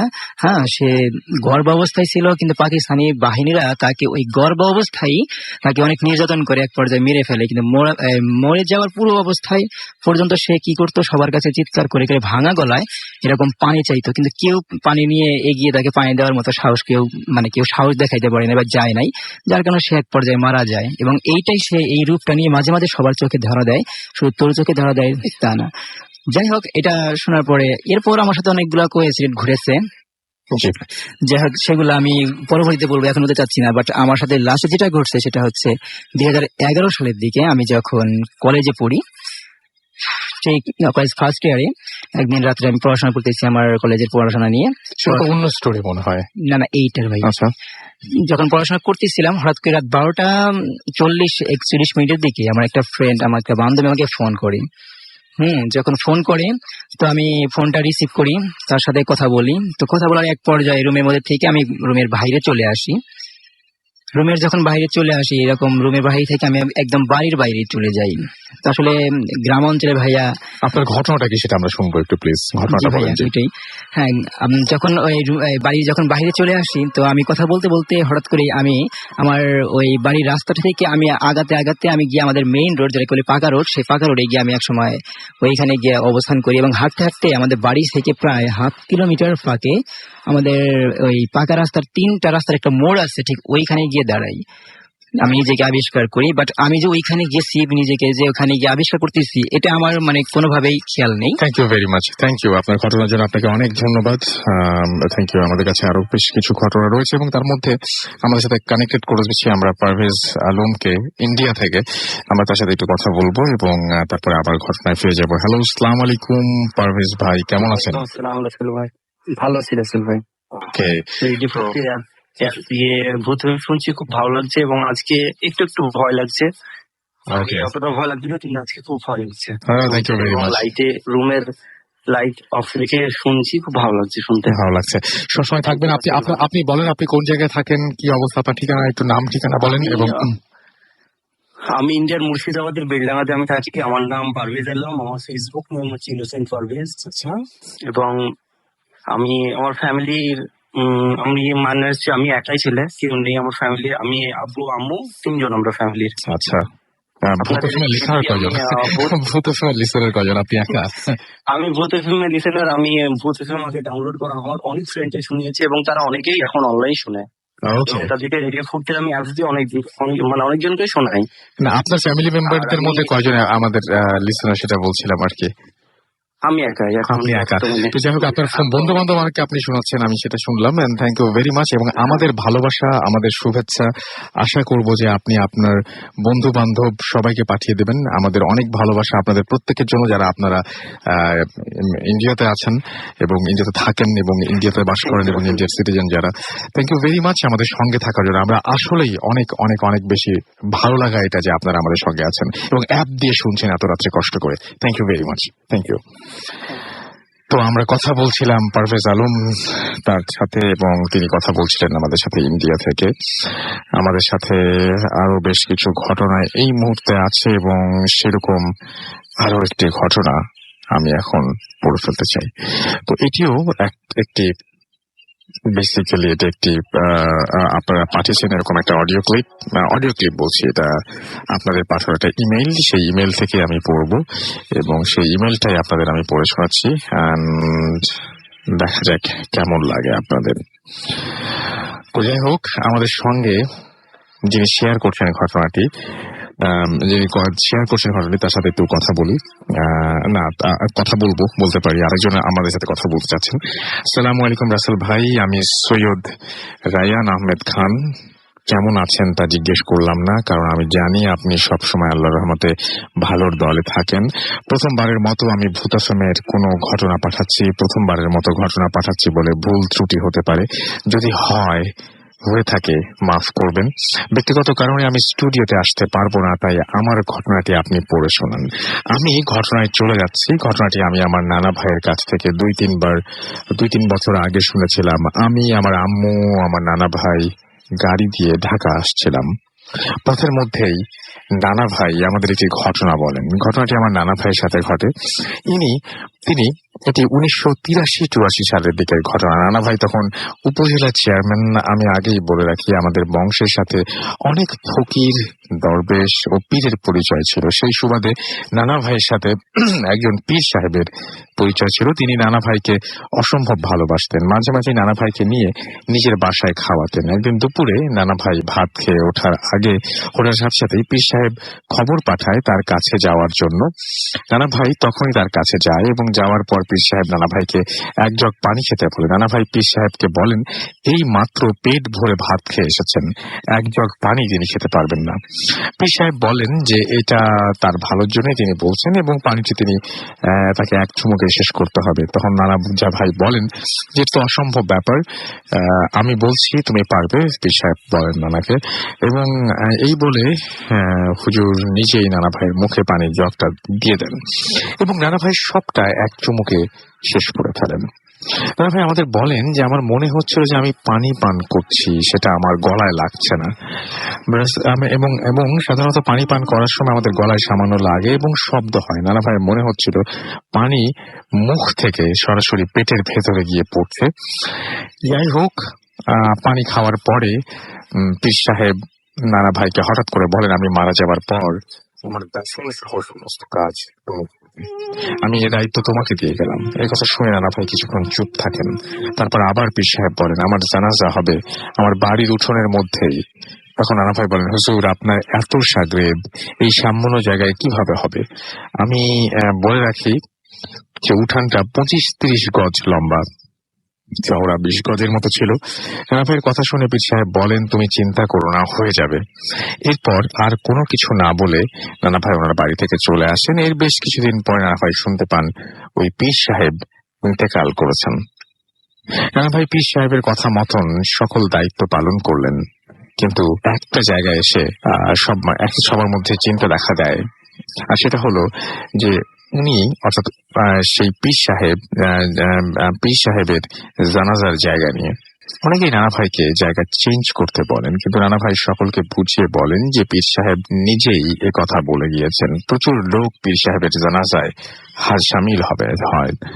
লোকের সংখ্যাটা আমি পরে বলছি। তো নানা ভাইয়ের কথা শুনে সবাই আস্তে আস্তে জানাজার লাইনে দাঁড়াতে থাকেন। সবাই ঠিক মতো লাইনে দাঁড়িয়েছেন কিনা এবং জায়গা হয়েছে কিনা কৌতূহল বশত নানা ভাই একটু উঁচু জায়গাতে উঠে তা দেখছিলেন এবং যেটা দেখলেন সেটা একদম অসম্ভব ছিল। রানা ভাই দেখতে পেলেন যে আরো একটি লাইন সুন্দরভাবে করা যাবে। রানা ভাই তখন দেরি হয়ে যাচ্ছে ভেবে উঁচু জায়গা থেকে নেমে জানাজায় অংশ নেন। তো রানা ভাইয়ের মতে ওই জানাজায় 6 থেকে 7 হাজার মানুষ এবং জানাজায় অংশ নেওয়া মানুষদের মতে 8 থেকে 10 হাজার মানুষ জানাজায় অংশ নেয়। আমি এখনো মেলাতে পারি না কিভাবে এটা সম্ভব, কিভাবে 6-7 হাজার মানুষ বা 8-9 হাজার মানুষ এই অল্প জায়গার মধ্যে দাঁড়িয়ে থাকবে। তাই আবার আমার পেছনে এক লাইন বাদ রেখে ধন্যবাদ। ঘটনাটি পড়ার জন্য যদি পছন্দ হয় পড়ে শোনাবেন। আমার কাছে একটু অদ্ভুত লেগেছে বলেই এই ঘটনাটি আপনাদের সঙ্গে শেয়ার করলাম। জানি না আপনাদের কেমন লেগেছে, বাট আমার কাছে বেশ অদ্ভুতই লেগেছিল ঘটনাটি। আমরা চলে যাব আমাদের পরবর্তী অতিথির কাছে এবং আপনার কাছে যাব আমরা, এবং আপনার কাছ থেকে আমরা আমাদের প্রথম অতিথি চিনি, তার কাছ থেকে একটা ঘটনা শুনবো এবং তার আমরা একটি ঘটনা শুনছি, দ্বিতীয় যে ঘটনাটি সেই ঘটনাটি এখন শুনবো। আপনার নামটা প্লিজ আরো একবার বলবেন, তারপর আপনার ঘটনায় যাব আমরা। জি, আমার নাম হচ্ছে মোহাম্মদ শরীফ হোসেন। জি, থাকি মিরপুরে। আমার গ্রামের বাসা হচ্ছে লক্ষ্মীপুর। জি, তো রাসেল ভাই, ঘটনা হচ্ছে রাসেল ভাই পরে যখন 13-14 বছর ওই সময়ের একটা ঘটনা। রাসেল ভাই আমাদের গ্রামের আমার বাড়ির পাশে হচ্ছে বাজার, 4-5 মিনিটের রাস্তা বাজার। জি, রাসেল ভাই আপনার ছোট ছিলাম, আমাদের বাজারে আমাদের একটা দোকান ছিল। তো ওই দিন ছিল শনিবার, আমাদের ওইদিকে শনিবার এবং বুধবারে বাজার বসে আর কি। আচ্ছা। তো সন্ধ্যার পরে রাসেল ভাই আমি বাজারে গেছিলাম বাজার সদাই আনার জন্য। তো বাজার সদাই নিয়ে আসার সময় বাসার সদাই নিয়ে যখন আসতেছি রাসেল ভাই, একটা কথা বলি রাসেল ভাই, সেটা হচ্ছে আমাদের বাড়ির দুপাশে সব কবরস্থান আর অন্য পাশগুলোতে হচ্ছে বাগান। আমাদের বাড়িটা অনেক বাগান, এর ভিতরে আমাদের চাচারা থাকে। তো রাসেল ভাই আমাদের ওই বাড়ির একটু সামনে গেলে সাত্তার এমপির বাড়ি বলে সবাই চিনে, এটা হচ্ছে আমাদের বাড়ির পাশেই। তো রাসেল ভাই আমি বাজার থেকে আসতেছি তখন প্রায় সন্ধ্যা 7:30 মতো রাসেল ভাই। এরপরে হচ্ছে আমি যখন আসতেছি বাজার থেকে তখন রাস্তায় মানুষ খুব কম, সন্ধ্যার সময় তো মানুষ সবাই বাজারে যাচ্ছে। তখন আমি আসতেছি, আমি যখন আসতেছি ওই কবরস্থানের, আমাদের বাড়ির সামনে একটা কবরস্থান, যে কবরস্থান গুলো আছে এটার পিছনে অনেক বড় একটা বাগান আছে। এই বাগানে দিনেও মানুষ খুব কমই যায়, ওখানে মানুষজন খুব কম যায়। ওই বাগানের সামনে রাস্তার পাশে হচ্ছে কবরস্থান গুলো। আমি আসতেছি রাসেল ভাই, তখন একটু সন্ধ্যা চাঁদের আলো ছিল রাসেল ভাই। পরবর্তীতে যখন আমি আসতেছি এই এমপির বাড়ির সামনে যখন আমি আসছি, আসার পর আমি দেখতেছি যে ওই বাগান থেকে কেউ একজন রাস্তার এদিকে আসতেছে। আমি ভাবছি কেউ হয়তো বাগান থেকে বের হচ্ছে বাথরুম সেরে। আমি অন্য কিছু মনে করি নাই, আমি আসতেছি। আমি যখন একটু আরো কাছে আসতেছি ওই মানুষটা এসে রাস্তার পাশে এসে দাঁড়ায়, একটা কাটা গাছ আছে, মাদার গাছ বলি আমরা ওগুলো, ওখানে এসে দাঁড়ানোর পরে আমি ভাবছি যে সে হয়তো আমার কারণে একটু লজ্জা পেয়ে ওখানে দাঁড়ানো। আমি তখনও কোনো ভয় পাওয়ার মতো কিছু নেই। আমি যখন একটু 10-12 হাত একটু ডিস্টেন্সে দেখতেছি যে ওখানে দাঁড়ানো, আমি জিজ্ঞাসা করবো যে কে তুমি, যে এখানে দাঁড়ায় আছো কেন? আমি আরেকটু সামনে গিয়ে তখন দেখেছি রাসেল ভাই ওর গায়ে হচ্ছে কালো চাদর মোড়ানো, কিন্তু মাথা নেই। আমি প্রথম ভাবছি যে হয়তো আমার দেখার মধ্যে কোনো ভুল ছিল। আমি আবার ভালো করে একটু তাকায় দেখি যে আমি যেটা দেখছি সেটাই সত্যি, যে ওর মাথা নেই। তখন রাসেল ভাই আমি এত বেশি ভয় পাই আমি অনেক জোরে একটা চিৎকার করে আমার দৌড় দিছি। আমার পাশেই কিন্তু আমার বাড়ি। দৌড় দেওয়ার পরে আমার আর কিছু মনে নাই, আমি বাড়ির সামনে গিয়ে পড়ে গেছি। পরে সকালবেলায় আম্মা আমার বলছে যে কি হয়েছে, যে রাতে এইভাবে চিৎকার করে এখানে এসে পড়ে গেছি কেন? তো আমি আমার বলছি যে এইভাবে রাতে সন্ধ্যে পরে আসার সময় এই জিনিস দেখলাম। আমার বলছে যে এই জন্য বলছে যে রাতের বেলায় বের হয়েছে না। তো পরবর্তীতে ওই যে আমার বড় ভাইয়া ছিল, বড় ভাইয়া বলতেছে যে এই মাথা কাটা জিনিসটা আমার বড় ভাইয়াদের সামনে একবার পড়ছে। ভাইয়া ঘটনা এই আগে তো ধরেন আপনার এই মোবাইল অথবা সিডি এগুলো কম ছিল, আগে ছিল বিসিআর দিয়ে ছবি দেখা হইতো বা মুভি দেখা হইতো। তো আমাদের পাশে হচ্ছে আমার এক খালাম্মাদের বাড়ি। আমার বড় ভাই, খালাতো ভাই আর এক জ্যাঠাতো ভাই এই বিসিআর ভাড়া করে মুভি দেখতেছে। তো সম্ভবত 1-1:30টার দিকে ওনারা আবার ওই চাটা খাইতে, মুভি দেখার পরে চাটা খাইতে বাজার আসতেছে। এটা আরেকটা ঘটনা। এটা আমার এই ঘটনা হওয়ার পরে আমার বড় ভাইয়ের কাছ থেকে শুনছি আর কি, যে মাথা কাটা জিনিসটার ব্যাপারে। আচ্ছা বলেন।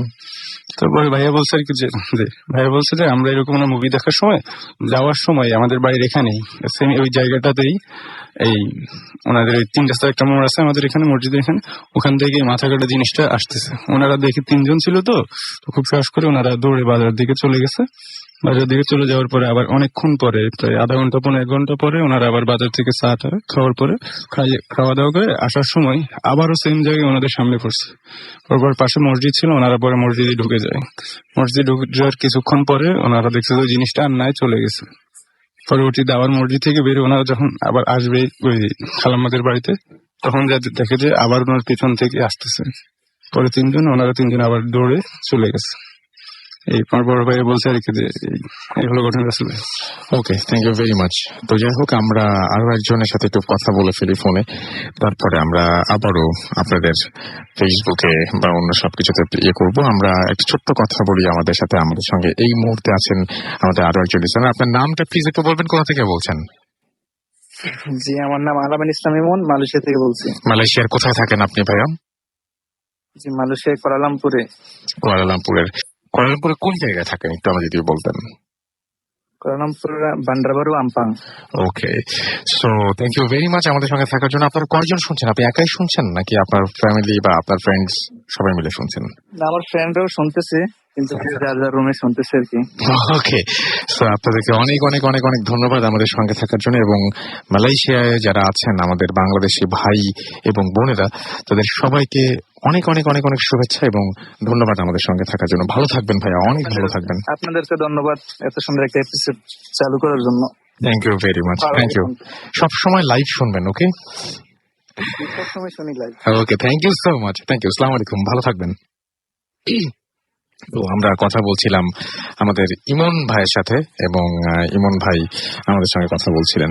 তো যাই হোক, আমাদের বেশ কিছু SMS রয়েছে। অপু কর্মকার কাপাসিয়া থেকে আমাদের সাথে লিখেছেন। এছাড়া বরিশাল থেকে মাশফিন আমাদের সাথে আছেন এবং আমাদের সঙ্গে আছেন শাফিন মাহি মিরপুর 1 থেকে। পিয়াস মজুমদার আমাদের সঙ্গে আছেন এবং বলছেন যে আপনারা SMS পড়েন না। আমি এই যে SMS পড়ছি আবার। দেখেন, ব্যাপারটা হচ্ছে যে ঘটনা, তারপরে SMS যদি পড়তে শুরু করি তাহলে ফেসবুকে বলবেন যে মানে সবকিছু সবাইকেই মানে নিয়ে তো থাকতে হবে, তাই না? সবাই একসাথে মিলে মিশে থাকতে হবে। আমাদের সাথে শাফিন মাহি মিরপুর 1 থেকে লিখেছেন। তাদের সঙ্গে আছেন সিফাত, সাকিব, লাবিব পড়তে পারলাম না, চলে গেল। কোথা থেকে আনোয়ার এবং তার ওয়াইফ আফরিন আমাদের সঙ্গে বলছে ফার্স্ট স্টোরিটা রিয়েলি নাইস ছিল। 25টা SMS করেছেন আনোয়ার এবং আফরিন আজকে। তাসমিয়া আমাদের সাথে আছেন। এছাড়াও দেখতে পাচ্ছি মালিহা খুলনা থেকে আমাদের সঙ্গে আছেন এবং তিনি বলছেন আমরা বারান্দায় দাঁড়িয়ে শুনছি, স্টোরিগুলো জোশ এবং পীর সাহেবের স্টোরিটা খুবই অদ্ভুত। আমাদের সঙ্গে দেখতে পাচ্ছি খুলনা থেকে শিশির তাসনিম বলছেন যে আমার ছোট ভাই আমার সাথে আছে এবং রাসেল ভাই থার্ড স্টোরিটা অসম ছিল, thank you very much. Soumya Khulna থেকে আমাদের সাথে আছেন। খুলনা থেকে প্রচুর SMS পাচ্ছি আমরা, খুলনা থেকে প্রচুর ঘটনাও চাই, অনেক অনেক অনেক অনেক ঘটনা আমরা চাই, কারণ খুলনা থেকে আমরা সবচেয়ে বেশি ঘটনা পেতাম। আমাদের সাথে দেখতে পাচ্ছি পলাশ সিলেট থেকে লিখেছেন যে 2 ইয়ার্স পর ভূত FM শুনছি, খুব এনজয় করছি। সিলেটও আমরা আরেকটা জায়গায়, যেটা সিলেট, খুলনা, রাজশাহী, প্রচুর ঘটনা পাই সব সময়। তামিম চট্টগ্রাম থেকে লিখছেন আপনি এখন গান নিয়ে শুরু করেছেন। ও মাই গড, আমরা কিন্তু আমাদের এইখানে black Sabbath, iron maiden regular কিন্তু আগে বাজাতাম। ভূত FM এক সময় গান বাজতো, আপনার মনে আছে কিনা? কিন্তু এটা মনে হয় এখন আলোচনার সময় না, রাইট? ইব্রাহিম আমাদের সঙ্গে আছেন এবং ক্যান্টনমেন্ট থেকে তিনি আমাদের সঙ্গে রয়েছেন। রিয়া আমাদের সঙ্গে আছেন, তাশফিক আমাদের সঙ্গে আছেন, আমাদের সঙ্গে আছেন কাইয়ুম বরগুনা থেকে, আমাদের সঙ্গে আছেন শাহিদ রংপুর থেকে, মুনিরা আমাদের সঙ্গে আছেন, আমাদের সঙ্গে আছেন SK জান্নাত, এছাড়াও জুবায়ের আমাদের সঙ্গে রয়েছেন, আমাদের সঙ্গে রয়েছেন দেখতে পাচ্ছি মেহেদি চাঁপাইনবাবগঞ্জ থেকে, আমাদের সঙ্গে আছেন দেখতে পাচ্ছি হাসান খান, এছাড়া আমাদের সঙ্গে আছেন দেখতে পাচ্ছি সিকদার, এছাড়া আমাদের সঙ্গে শাহেদ আছেন, সাদিক আছেন আমাদের সঙ্গে, সৌম্য আছেন আমাদের সঙ্গে আছেন দেখতে পাচ্ছি বাবিল, এছাড়া বগুড়া থেকে বগুড়া থেকে আমাদের সঙ্গে আরো অনেকেই যোগ দিচ্ছেন এবং আমার সাথে কথা বলছেন। Thank you very much Bogura থেকে আমাদের সাথে কথা বলার জন্য এবং আমার সাথে যোগ দেওয়ার জন্য। অ্যান্ড আমরা খুবই ইগারলি ওয়েট করছি আপনাদের সঙ্গে মিট করার জন্য। কে আমাদের একজন, আচ্ছা আবিদ তালুকদার আলভি তিনি একটা ছবি পোস্ট করেছেন, যেই ঘটনাটা আমরা পড়েছিলাম পোস্টমর্টমের ঘটনাই, এবং কোন একটা মেডিকেল কলেজের পুকুরের পাড়ে যেটা ঘটেছিল, তিনি সেই মেডিকেল কলেজের সেই যেই রুমটা রয়েছে সেই রুমটার ছবি, পোস্টমর্টম যেখানে করা হয় সেই রুমটার ছবি তিনি ফেসবুকে দিয়ে দিয়েছেন। আর যে রাসেল ভূতাসন এই পেজটাতে গেলে আপনারা সেটা দেখতে পাবেন। রাইট, আমরা দেখতে পাচ্ছি মারজান আব্দুল্লাহ আমাদের সাথে আছেন, তিনি এবং তার ফ্রেন্ড আরিফ তারা শুনছেন। এছাড়াও দেখতে পাচ্ছি শামীম রহমান আমাদের সঙ্গে আছেন, এবং তিনি হাফিজ মঈনুদ্দিন ভাইয়ের সাথে যোগাযোগ করতে চান তাই লিখেছেন। তাসমিয়া বিনতে আলম লিখেছেন ফার্স্ট স্টোরিটা ভালো ছিল। আমাদের সঙ্গে আছেন দেখতে পাচ্ছি এমডি রাজু আহমেদ, এবং তিনি বলছেন নাইস স্টোরি। আমাদের সাথে রিফাত আছেন, এবং তিনি বলছেন অনেক ঘটনা আছে ভাই, স্টুডিওতে যেতে চাই। যদি স্টুডিওতে যেতে চান তাহলে এই মুহূর্তে আপনার ঘটনা, যে কোনো একটি ঘটনা, সবচেয়ে ভালো ঘটনাটি পাঠিয়ে দিন আমাদের কাছে। এবং ঘটনা পাঠাতে হলে আপনাকে মনে রাখতে হবে আমাদের ইমেল অ্যাড্রেস। আমাদের ইমেল অ্যাড্রেস হচ্ছে bhutfm@radio40.fm, which is bhwtfm@radiofoyt.fm। আপনার নাম, ঠিকানা এবং ফোন নাম্বার সহ আপনার জীবনে ঘটে যাওয়া বা আপনার জানা সেরা ঘটনা লিখে পাঠিয়ে দিন আমাদের কাছে। ঘটনার শুরুতে অবশ্যই উল্লেখ করুন যে ঘটনাটি আপনি স্টুডিওতে এসে শেয়ার করতে চান, নাকি আপনি চান আপনার ঘটনা আমরা পড়ে শোনাই। দেশের বাইরে যারা রয়েছেন তারা কিন্তু অডিও ক্লিপও পাঠিয়ে দিতে পারেন, আর এখন তো ফোন করেও ঘটনা শোনানোর অপশন রয়েছে। So it is very easy now. আমাদের সাথে রনি আহমেদ লিখেছেন প্রথমবারের মতো লাইভ ভূত এফএম শুনছেন সাভার থেকে, অসম এক্সপেরিয়েন্স, থ্যাংক ইউ ভাইয়া, you are most welcome Rony Ahmed. আমাদের সঙ্গে সৈকত আছেন, আমাদের সঙ্গে রয়েছেন সিয়াম পিকে, এছাড়াও নাইম হোসেন আমাদের সঙ্গে আছেন, শার্লক হোমস আমাদের সঙ্গে আছেন, এবং আমাদের সঙ্গে আছেন দেখতে পাচ্ছি। আচ্ছা, তিনি বলছেন যে বেসিক্যালি তার কোনো ডাউট নেই যে Bhoot FM is a live programme, but sometimes I become confuse because I have written a lot of comments. All right. Now I'm reading your comment, right? এবং আমার যেটা মনে হচ্ছে যে আপনি এখন মনে হয় বিশ্বাস করতে পারছেন যে এটা লাইভ। হ্যাঁ, এটা চিন্তা হতেই পারে আসলে, মানে আমাদের আসলে দরকার নাই যে লাইভ না করার কোনো দরকার নাই আর কি। আমাদের সাথে মুকিত শ্রাবণ আছেন, এবং আমাদের সাথে রয়েছেন দেখতে পাচ্ছি নুসরাত নাহিয়া, এছাড়াও লাবিব নূর আমাদের সঙ্গে আছেন, এমডি ফরিদ আমার হোসেন আমাদের সঙ্গে আছেন, আমাদের সঙ্গে শুভ আছেন, খোকন মন্ডল আমাদের সঙ্গে আছেন। আমি একটা মানে মজার ঘটনা বলি, আমার কাছে সবচেয়ে মনে হয় কি যে আমরা আসলে যে এত রাতে এই সিচুয়েশনে আপনাদের সবাইকে নিয়ে একসাথে ঘটনাগুলো বলছি এবং ঘটনাগুলো শুনছি এবং আপনাদের রিয়াকশন গুলো পড়ছি, এবং আমাদের সাথে দেখতে পাচ্ছি যে রাবিতা, মিথিলা, মুক্তি শ্রাবণ, নুসরাত নাহিয়া, ফরিদ হোসেন, শুভ, কত কত নাম, এই যে সবাই আপনারা যোগ দিচ্ছেন, যে আপনাদের সাথে সবাই মিলে আপনাদের নামগুলো পড়তে পারছি, সেই সাথে আমরা সবাই মিলে সাথে শুনতে পারছি। সবার ফিলিংটা একই টাইমে হচ্ছে, কারো ভালো লাগছে কারো খারাপ লাগছে হয়তো, বাট একই সময় ঘটছে করাটা, এটা অনেক স্পেশাল একটা ব্যাপার। এটার মধ্যেই না পুরো ম্যাজিকটা আমার কাছে মনে হয় যে ঢোকানো। দ্যাটস ওয়াই আমরা সবসময় আপনাদের সাথে এরকম সরাসরি কথা বলতে চাই। দোয়া করবেন আমাদের জন্য। আমাদের সাথে দেখতে পাচ্ছি এছাড়াও অভিজিৎ আছেন, এছাড়াও মিম আছেন, আরো অনেকেই আছেন। তো আমরা ছোট্ট বিরতিতে যাবো এবং বিরতির পরে আবারও ফিরে আসবো। সেই পর্যন্ত আশা করছি আপনারা প্রত্যেকে আমাদের সঙ্গেই থাকবেন। Stay tune two radio Foorti and don't stop the ফুর্তি। আমরা কিন্তু এই বিজ্ঞাপন বিরতির পরে আবার চলে যাবো একটা অডিও ক্লিপে। ওকে,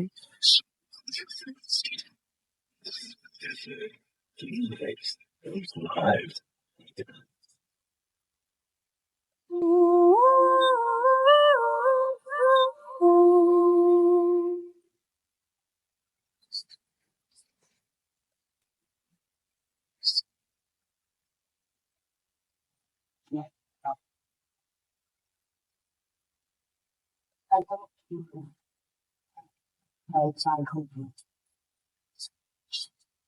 আর ইউজুয়ালি আমরা হাফ দ্য ওয়েতে সবসময় থামি কোথাও, কোনো একটা সার্ভিস স্টেশনে থামি।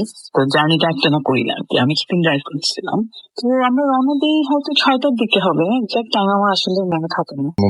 মানে now we are very active, এবং আপনারা যারা হচ্ছে ইনবক্স করবেন আশা করছি রিপ্লাই পেয়ে যাবেন। স্পেশালি ভূত এফএমের দিন তো কোনো কথাই নেই, অফকোর্স রিপ্লাই পাবেন। সো আমাদেরকে অবশ্যই ইনবক্সে জানান আপনাদের বিভিন্ন প্রবলেম, আপনাদের বিভিন্ন চাওয়া পাওয়া সবকিছু। আমরা চেষ্টা করবো আপনারা যা চাচ্ছেন সেই অনুযায়ী কাজ করতে। এনিওয়েজ, আমরা চলে যাব একটা ঘটনায়, আরো একটি ঘটনা, এবং এই ঘটনাটি পাঠিয়েছেন ওমান থেকে আমাদের একজন লিসেনার, এবং আমি পড়ে শোনাচ্ছি ঘটনাটি। যেভাবে পড়ে লিখেছেন সেভাবেই পড়ছি। আসসালামু আলাইকুম রাসেল ভাই, জানি ভালো আছেন, কিন্তু কারণ আপনি সবসময় ভালো দলে। আমি অভি, আমি ভূত এফএমের একজন নিয়মিত লিসেনার। আমার কাছে অসংখ্য ঘটনা আছে, তার মধ্যে আমার এক্সপিরিয়েন্স ভয়ঙ্কর ঘটনা আজ আপনাদের সাথে শেয়ার করব। আমি এখন ওমানে আছি, তাই আমার পক্ষে স্টুডিওতে এসে ঘটনা শেয়ার করা সম্ভব না, বুঝতেই পারছেন। ঘটনাটা যদি ভালো হয় তাহলে সবাইকে পড়ে শোনাবেন। আমি ওমানে একজন ট্রাক ড্রাইভার হিসেবে আছি। ঘটনাটা আমার সাথে ড্রাইভিং করার সময় ঘটা। সেদিন আমি একটু বেশি ভয় পেয়েছিলাম। ঘটনার দিন বিকেল 5:30 আমি কিছু দামি জিনিস নিয়ে ওমানের রাজধানী মাস্কাট থেকে সালালা নামক জায়গায় যাওয়ার জন্য আল্লাহর নাম নিয়ে চলতে শুরু করি। সালালা মাস্কাট থেকে 1000 কিলোমিটার দূরে অবস্থিত। সেখানে যেতে প্রায় 12 ঘন্টা সময় লাগে। ঘটনা শুরু হয় আমার সাথে যখন আমি সালালা থেকে মাত্র 150 কিলোমিটার দূরে। জায়গাটার নাম অবশ্য আমি বলতে চাই না। তখন সময় 1:30 কি 2টা হবে। আমি আপন মনে গান শুনতে শুনতে যাচ্ছিলাম পাহাড়ের মধ্যে দিয়ে। আমার গাড়ির সামনে আমি একটা ছাগল দেখতে পেলাম, তাই সাথে সাথে ব্রেক করলাম, কিন্তু অনেক দেরি হয়ে গিয়েছে। গাড়িটা ছাগলের ওপর দিয়ে চলে গেল এবং একটু দূরে গিয়ে থামলো। তারপর আমি গাড়ি থেকে নেমে পেছনে তাকিয়ে দেখতে লাগলাম ছাগলটার কি অবস্থা, কিন্তু আশ্চর্যজনক বিষয় হলো সেখানে কিছুই ছিল না। আমি পুরোপুরি হতবাক হয়ে গেলাম এটা দেখে, কারণ আমি স্পষ্ট দেখছিলাম ছাগলটা আমার গাড়ির নিচে পড়েছে। যাক, আমি ভাবলাম হয়তো ছাগলটা বেঁচে আছে এবং চলে গেছে। আমি আবার গাড়িতে ফেরত এসে আবার চলা শুরু করলাম, কিন্তু এবার শুরু হলো আমার সাথে আসল ঘটনা। কিছু দূর যাওয়ার পর আমি আমার গাড়ির লাইট দিয়ে দেখলাম একটা মহিলা লাল শাড়ি পরে রাস্তার সাইডে দাঁড়িয়ে হাত নেড়ে সিগন্যাল দিচ্ছে, কিন্তু এদেশে লিফট দেওয়া নিষিদ্ধ। তাই আমি গাড়ি চালিয়ে মহিলাকে ক্রস করে মানে জাস্ট এগিয়ে গেলাম, এবং কিসের কৌতূহল বশত জানি না আমি লুকিং গ্লাসে পেছনে তাকালাম, কিন্তু কিছু দেখতে পেলাম না। আর আমার পেছনে কোনো গাড়িও ছিল না যাতে মহিলাটি উঠবে। এবার আমি একটু ভয় পেলাম, কিন্তু এবার যা আমার সাথে ঘটলো তা যেন আর কখনো কারোর সাথে না ঘটে। আমার গাড়ির ভেতরে লাইট বন্ধ ছিল। আমার সিটের পেছনে আমি ক্লান্ত লাগলে শোয়ার জন্য কাঠ দিয়ে একটা ছোট্ট বিছানার মতো বানিয়ে রেখেছিলাম। তো আমার কাছে মনে হলো সেখানে কেউ শুয়ে আছে। তো আমি পেছনে ফিরে যা দেখলাম তা হলো আমি রাস্তায় যে মহিলাকে দাঁড়িয়ে থাকতে দেখেছিলাম সেই মহিলা আমার গাড়ির পেছনে শুয়ে আছে। অন্ধকারের কারণে আমি মহিলাটির চেহারা দেখতে পেলাম না। আমি কিছু ভাবতে পারছিলাম না। আমি গাড়ি ব্রেক করে সাইড করে ভেতরে লাইট চালিয়ে আবার পেছনে দেখলাম, কিন্তু সেখানে কিছুই ছিল না। এবার আমার নাকে একটা তীব্র মাংস পচা গন্ধ এসে লাগলো, এবং আমি দেখলাম আমার পাশের সিটে সেই মহিলাটি বসা এবং মহিলাটি আমার দিকে তাকিয়ে আছে। এবার আমি মহিলাটির চেহারা দেখতে পেলাম, আর যা দেখলাম তা হলো মহিলাটির চেহারা রক্তাক্ত এবং চেহারার এক সাইডে যেন চেপে আছে। মহিলার চোখ দুটোর মধ্যে একটি নষ্ট হয়ে গেছে, অন্য একটি চোখ লাল। এই দৃশ্য দেখে আমি আর টিকে থাকতে পারিনি। আমি সাথে সাথে সেন্সলেস হয়ে যাই। সকালে হাইওয়ে পুলিশের ডাকে আমার হুঁশ ফেরে। পুলিশ আমাকে জিজ্ঞেস করে কি হয়েছে। আমি সব খুলে তুলি। সেখান থেকে যা জানতে পারি তা হলো এখানে নাকি আগেও অনেকের সাথে এমন ঘটনা ঘটেছে, আর সবগুলোই নাকি ট্রাক চালকের সাথেই ঘটা। এটা ছিল আমার ঘটনা। ভালো লাগলে পড়ে শোনাবেন। আল্লাহ হাফেজ।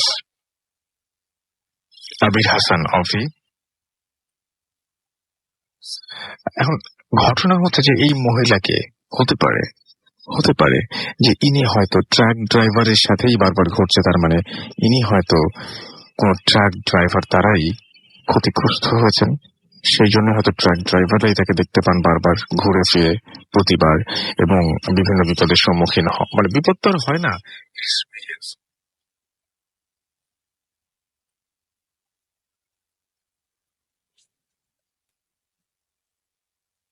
এবং আমি দেখতে পাচ্ছি এমডি হোসেন আমাদের সাথে আছেন, এবং তিনি বলছেন যে আমাদের বাসা বারান্দিপাড়া, এবং নূরে আলম আমাদের সাথে আছেন, এবং আমাদেরকে বলছেন আমাদেরকে দীপঙ্কর কুমার আমাদের সাথে আছেন, এবং একা একাই তিনি শুনছেন, ভয় লাগছে।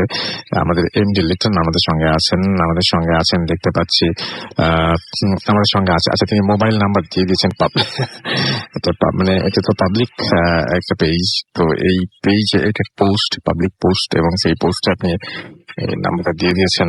আমার মনে হয় আপনি এটা টেক্সট করে বা ইনবক্স করে দিলে বেটার ছিল।